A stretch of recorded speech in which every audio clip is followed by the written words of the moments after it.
Le Maroc est à la tête des principaux pays d'origine et de départ de la résine de cannabis et premier producteur et exportateur mondial de cette drogue. Le constat du rapport mondial sur les drogues 2022, publié par l'Office des Nations Unies contre la drogue et le crime, est implacable. Le rapport cite le Maroc en tant que premier pays africain en matière d'importance de la culture du cannabis durant la décennie 2010-2020. Le document précise qu'il est difficile d'estimer la superficie mondiale cultivée en cannabis du fait que certains pays ne disposent pas de système de surveillance adéquat pour cet indicateur.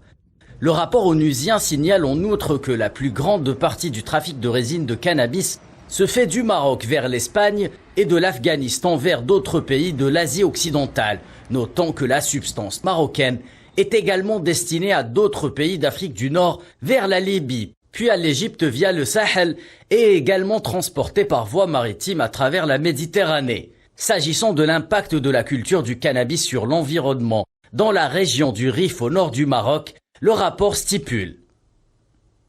Dans la région du Rif où est cultivée la majeure partie du cannabis du pays, la culture illégale de plus en plus intensive, souvent monoculture du cannabis au cours des dernières décennies, a entraîné une pression environnementale accrue sur un système écologique déjà fragile sous la forme de déforestation, de pénurie d'eau et de perte de biodiversité.